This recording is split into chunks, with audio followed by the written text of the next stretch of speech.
وقل رب أدخلني مدخل صدق وأخرجني مخرج صدق واجعل لي من لدنك سلطانا نصيرا.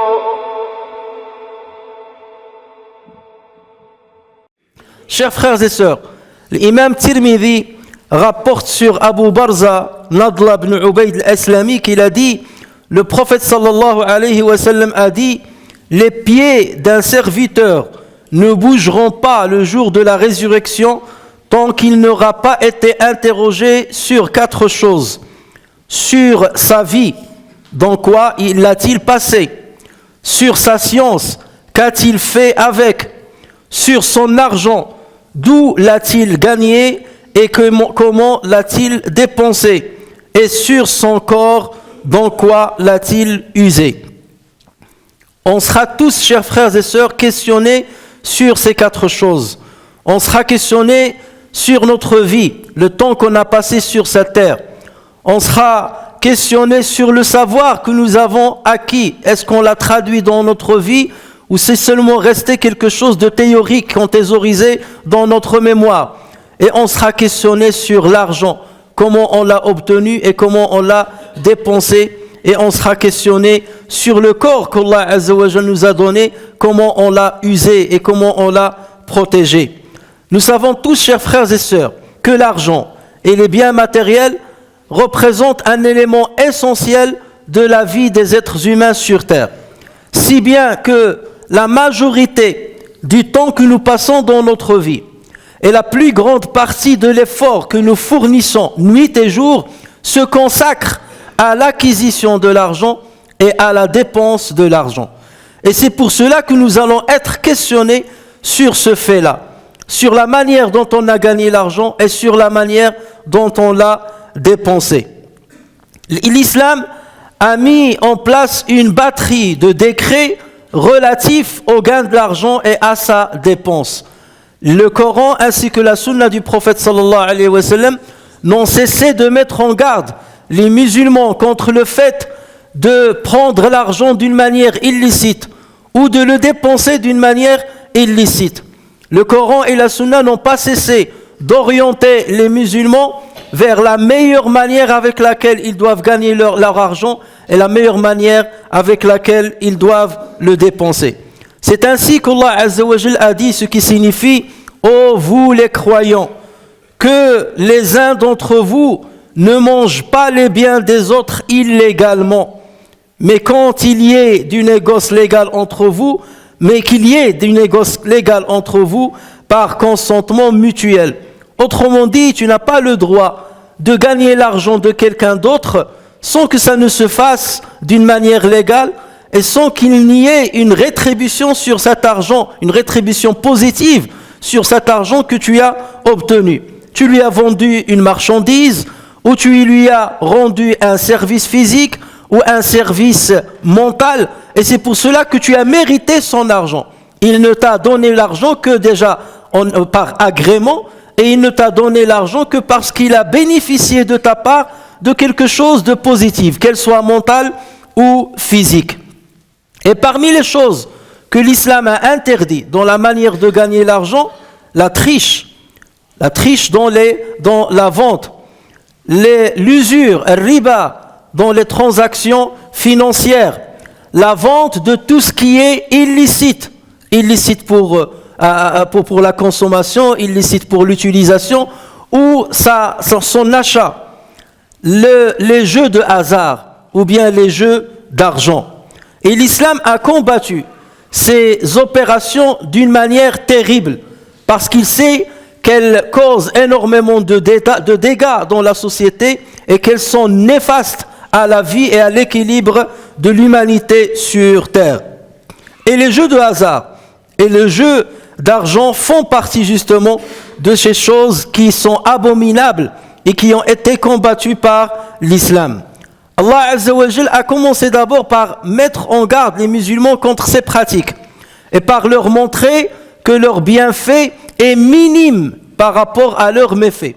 C'est ainsi qu'Allah Azza wa Jal a dit, il t'interroge, ô Mohammed, il t'interroge sur le vin et les jeux de hasard. Dis, dans les deux, il y a un grand péché et quelques avantages pour les gens. C'est vrai, on peut pas nier qu'il y a quelques avantages pour parfois les gagnants ou pour ceux qui oublient les problèmes en consommant par exemple l'alcool. Mais ces biens-là sont minimes et négligeables devant tous leurs méfaits. Il t'interroge sur le vin et le jeu de hasard. Dit dans les deux, il y a un grand péché et quelques avantages pour les gens, mais dans les deux, le péché est plus grand que l'utilité. Et là, Allah Azza wa Jal préparait les mentalités musulmanes sur les méfaits de ces deux pratiques, puisque les musulmans ont commencé à apprendre dès l'aube de l'islam que cette religion est venue pour attirer vers les musulmans ce qui leur est utile et repousser ce qui leur est néfaste. Et tout de suite, Allah Azza wa Jal a établi cette balance qui montre que ces deux transactions, ces deux opérations, lorsqu'on les met dans la balance, les méfaits prépondèrent par rapport aux bienfaits. Et au départ, les musulmans qui sont compréhensifs se sont abstenus de consommer l'alcool, se sont abstenus de jouer aux jeux de hasard. Mais il demeurait certains qui continuaient de le faire puisque le verset ne les interdisait pas d'une manière franche et claire. Et c'est pour cela que Omar ibn Khattab radiyallahu anhu, qui a compris le sens et l'essence des versets coraniques et a dit « Seigneur, donne-nous une information sans équivoque concernant ces deux choses. Donne-nous une information sans équivoque qui ne laisse aucun doute dans notre esprit. » Et c'est là où Allah Azza wa Jal a révélé deux versets de Surat Al-Ma'ida, de la table servie. Dans le premier verset, Allah Azza wa Jal dit ce qui signifie « Ô les croyants, le vin, le jeu de hasard, les pierres dressées, parce que les Arabes à l'époque, ils dressaient des pierres auprès desquelles ils égorgeaient des sacrifices. Ô les croyants, le vin, le jeu de hasard, les pierres dressées, les flèches de divination ne sont qu'une abomination, œuvre de Satan. Rijsun min amali shaitan. Et ce qualificatif est très parlant. Rijsun, une abomination. On peut le traduire par ça, on peut le traduire par une souillure, ou bien quelque chose, une exécration. Donc c'est une rijsun min amali shaitan, une œuvre de Satan. Fajtanibuhu la'allakum tuflihun, écartez-vous-en afin que vous réussissiez. Donc là, il n'y avait aucun équivoque sur le décret religieux concernant ce genre de pratiques, et notamment la consommation d'alcool et le jeu de hasard ou bien les jeux d'argent. Chers frères et sœurs, le verset que nous avions cité, dans lequel Allah Azza wa Jal a clairement montré que le jeu de hasard est interdit. Dans ce verset, Allah Azza wa Jal a utilisé plusieurs syntaxes ou bien plusieurs mots qui montrent l'abomination du jeu de hasard, au même titre que la consommation de l'alcool. D'abord, il l'a qualifié de rijsun min amali ash-shaytan, une abomination, œuvre de Satan. Le simple fait qu'il dise œuvre du Satan, c'est qu'il est en train de nous dire ce sont des outils. Shaitan utilise ces outils-là afin de vous égarer. Donc ne soyez pas une proie facile entre les mains de Shaitan. Il utilise l'alcool et il utilise le jeu de hasard pour vous piéger, pour vous égarer. Donc méfiez-vous. Et rij, c'est un qualificatif qui veut dire l'abomination, qui veut dire la souillure, qui veut dire l'exécrabilité de la chose, quelque chose qui est exécrable. Ainsi, vous voyez qu'Allah Azza wa Jal, par exemple, dit au nom du prophète sallallahu alayhi wa sallam, dit dans ce qui m'a été révélé, je ne trouve d'interdit à aucun mangeur d'en manger que la bête trouvée morte, ou le sang qu'on a fait couler, ou la chair du porc, car c'est une rijz, c'est un rijz. Là, on peut le traduire par une souillure. Innahu rijz, car c'est une souillure ou ce qui par perversité a été sacrifié à autre qu'Allah Azza wa Jal. Ensuite, Allah Azza wa Jal a qualifié son châtiment qu'il a fait descendre sur certains peuples de rijz aussi.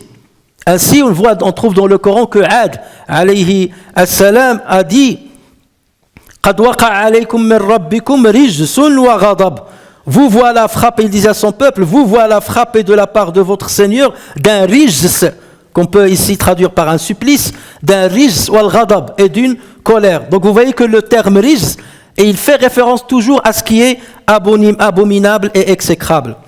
Et Allah Azza wa Jalla, lorsqu'il a parlé des égarés, dans le Coran, il a dit « Fa'a'ridu anhum innahum rijs » Détournez-vous d'eux, de ces égarés, détournez-vous de ces égarés, ils sont un rijs, ils sont une souillure. Donc vous voyez que ce qualificatif n'a été utilisé dans le Coran que pour mentionner quelque chose qui est abominable. Et c'est avec ce qualificatif que Allah Azza wa Jal a qualifié la consommation de l'alcool et le jeu du hasard. Et ensuite Allah Azza wa Jal a dit à la fin de ce verset, ce premier verset, فَاجْتَنِبُوهُ لَعَلَّكُمْ تُفْلِحُونَ. Écartez-vous-en, peut-être réussiriez-vous. Écartez-vous-en. Ijtanaba, écarte-toi, lorsqu'on te dit écarte-toi d'une chose, c'est pire que de dire ne fais pas cette chose. Écarte-toi, ça veut dire dès que tu vois cette chose, éloigne-toi d'elle à des années-lumière. Si cette chose est à droite, toi tu dois te mettre à gauche. Si cette chose est là, toi tu dois t'en écarter et t'éloigner le plus loin possible.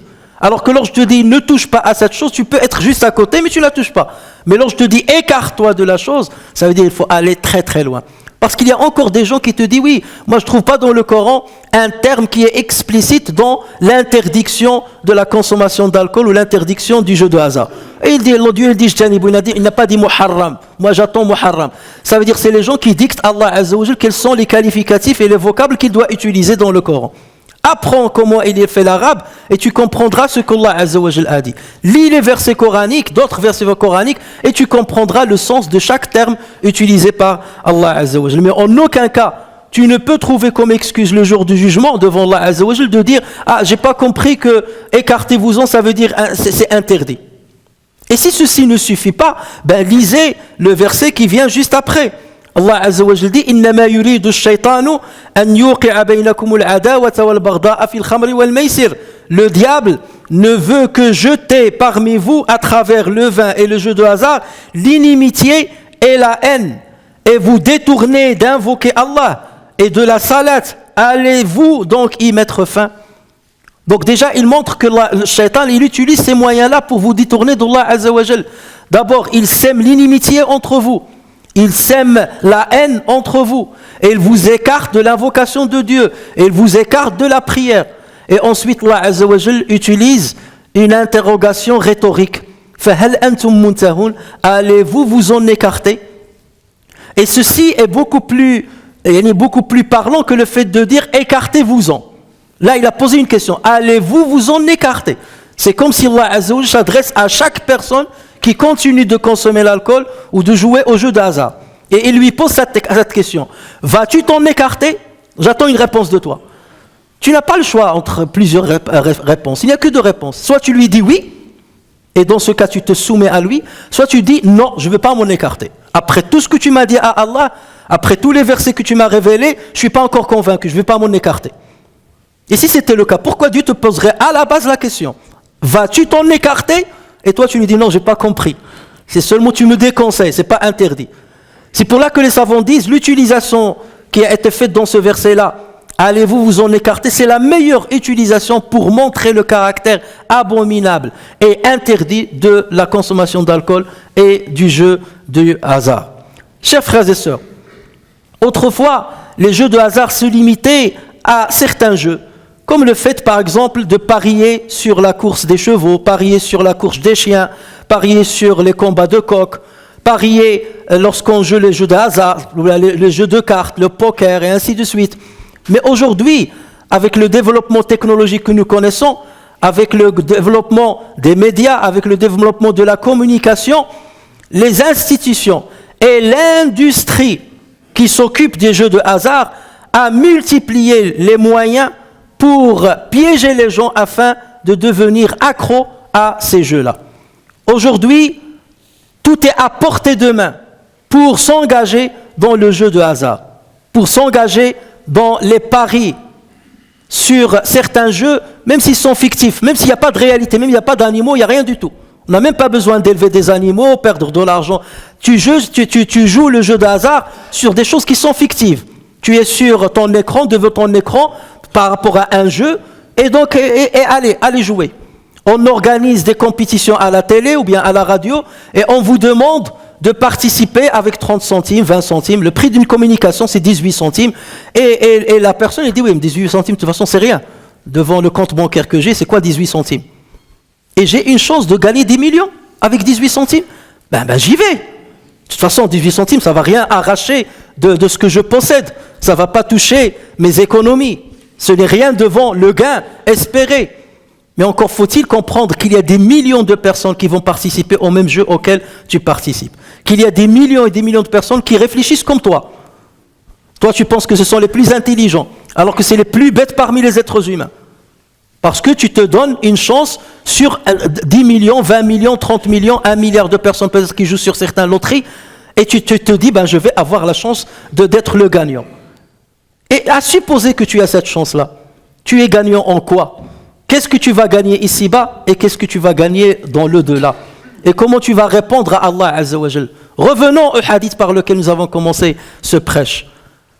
Tes pieds ne bougeront pas le jour du jugement sans que tu ne sois questionné sur ton argent. D'où est-ce que tu l'as obtenu et où est-ce que tu l'as dépensé? Tu as été parmi les soi-disant chanceux qui ont gagné des millions. Tu seras questionné dessus. Comment tu as gagné ton argent? Tu vas lui dire, j'ai joué au jeu de hasard, Seigneur. Et tu peux en être bombé le torse et en être fier devant Allah Azza wa Jal. Quelle est l'excuse que tu vas présenter devant lui? Et c'est là où il faut attirer notre attention sur justement la gravité de ce sur quoi on s'engage. Aujourd'hui, on s'engage sur des paris, sur des matchs de foot. Et on voit combien ils sont devenus, par hasard, nombreux à n'importe quelle période. Et ça touche de plus en plus des gens qui sont précoces, des enfants, des adolescents. Pourquoi? Parce qu'on trouve c'est la facilité. Maintenant, le casino, tu n'as pas besoin d'y aller, de prendre ta voiture et d'aller à une autre ville pour jouer au casino. Le casino, il est dans ta poche. Il suffit que tu prennes ton téléphone, le casino, il est là. Il n'y a même pas besoin d'envoyer des affiches ou bien de passer des publicités sur la télé, ainsi de suite, ou sur les journaux. Non, la publicité, à peine tu ouvres une vidéo, n'importe laquelle, tu auras quelque chose qui va t'attirer vers le jeu du hasard. Et c'est comme ça que tu tombes dans le piège, et c'est comme ça que beaucoup tombent dans le piège. Et le pire, c'est parfois de trouver des parents devant leurs enfants. Pour lui, c'est un jeu, je joue, c'est ludique, c'est bien. Viens mon fils, on va voir, on va parier. Alors pour toi, c'est qui va gagner? Le Comore ou bien les États-Unis? On va parier. Ouais, ça va être 20 centimes, 30 centimes. Et l'enfant, il est fier de son père. Il suit les pas de son père. Il va s'enrichir comme le croit son père. Et c'est comme ça qu'on tombe dans des pièges qui se referment sur nous au point qu'on devient addictif à ce genre de jeu et on bascule vers des gravités. Il y a eu des recherches impartiales sur le jeu du hasard, chers frères et sœurs. Et parmi ces recherches-là, il y a eu un rapport qui a été publié dans un magazine scientifique médical qui s'appelle The Lancet en 2024. Ce rapport-là montre qu'il y a 450 millions de personnes. 450 millions de personnes. Et vous imaginez, c'est plus de 70 fois, plus de 7 fois les habitants de la France. Plus de 7 fois les habitants de la France. 450 millions de personnes dans le monde qui souffrent des conséquences néfastes liées au jeu de hasard et au jeu d'argent, tels que les problèmes de santé mentale, les difficultés financières ou encore les tensions familiales, parce que ce sont des gens parfois qui volent l'argent de leurs proches ou bien qui ne dépensent pas pour leurs enfants ou pour leurs conjoints.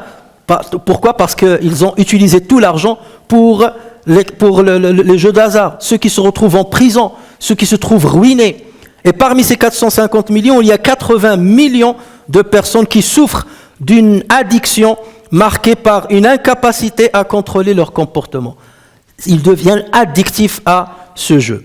Et les auteurs de ce rapport-là insistent sur la nécessité de considérer le jeu de hasard comme un problème de santé publique.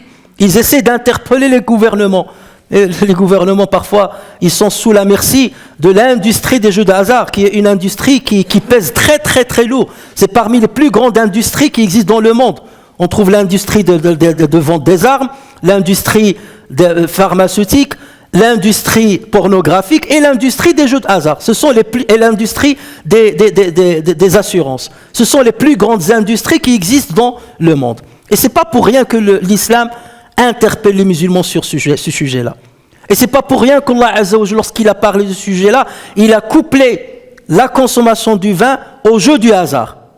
Alors qu'il y a un grand fossé entre les deux. Ça, c'est une consommation corporelle. Et l'autre, c'est un jeu. Quel rapport entre les deux? Non, parce que la conséquence est la même, c'est l'addiction.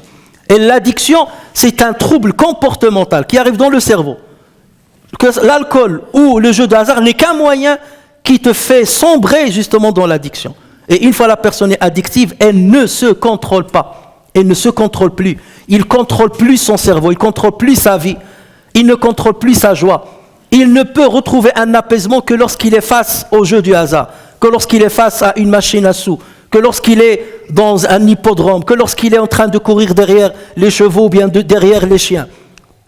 Les chiens deviennent plus intelligents que celui qui court derrière, avec ses yeux et avec ses mains et avec son cœur. Et c'est pour cela que l'islam a interdit ces deux en même temps dans les mêmes versets. Et à chaque fois qu'il cite le maïsir, il cite avec lui al-khamr. Et voilà pourquoi nous devons ouvrir nos yeux, et pour nous, et pour nos enfants, et surtout la nouvelle génération, avant qu'ils ne tombent dans ce fléau-là, duquel ils ne peuvent plus s'en sortir. Chers frères et sœurs, vous avez sans doute remarqué ces derniers temps la multiplication des manifestations sportives. Autrefois, on réservait les manifestations et on les mettait dans des saisons d'été, par exemple. Lorsque les jeunes n'ont plus les études, ils sont dans les vacances, et comme ça, même s'ils perdent un peu de temps, c'est pas grave parce qu'ils sont loin des études. Mais aujourd'hui, on ne sort d'une manifestation sans rentrer dans une autre manifestation.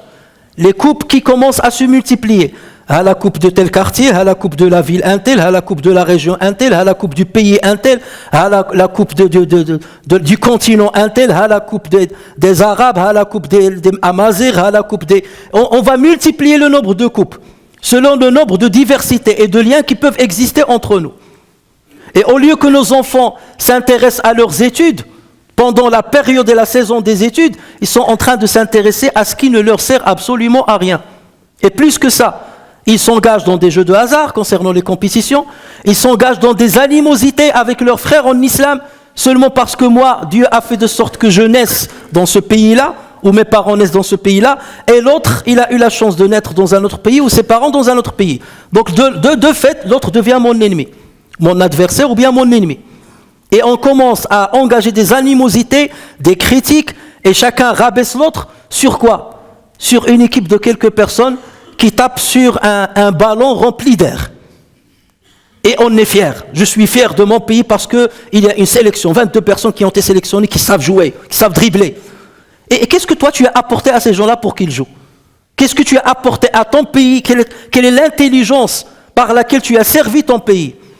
Au lieu de s'intéresser à ce qui sert à ton présent et à ton avenir, au lieu de construire pour ton pays, de construire pour ta communauté, de construire pour le monde, d'être rentable pour le monde en entier, on est en train de perdre notre temps et rentrer dans des inimitiés entre nous à cause de certains jeux futiles qui ne font qu'enrichir une classe de personnes et affaiblir et appauvrir une autre classe. Donc réveillez-vous, chers frères et sœurs, et faites attention à ce qui se trame contre vos enfants. Au lieu de s'intéresser aux grandes affaires de la communauté, aux grands drames qui existent dans le monde et qui touchent de plein fouet parfois nos frères et nos sœurs, on oublie tout ça. On oublie les drames qui existent dans le monde. On oublie les familles qui existent dans le monde. On oublie le malheur dans lequel vivent les gens. On oublie l'insécurité dans laquelle vivent les gens. Et on commence à s'intéresser à des distractions qui ne nous apportent absolument rien. Et à des volontés d'enrichissement rapide et facile qu'on n'obtiendra jamais. Et le vrai enrichissement, c'est l'enrichissement de l'esprit, de l'intelligence. Et c'est l'apport utile que tu peux apporter à l'humanité tout entière. Et en particulier à ceux qui partagent avec toi le même territoire, les mêmes convictions, la même religion ou la même famille. Donc soyons prudents, chers frères et sœurs, et revenons à l'essentiel de notre religion qui ne cesse de nous orienter et de nous montrer les signes à suivre pour se maintenir sur le chemin d'Allah tabaraka wa ta'ala et le sentier d'Allah tabaraka wa ta'ala.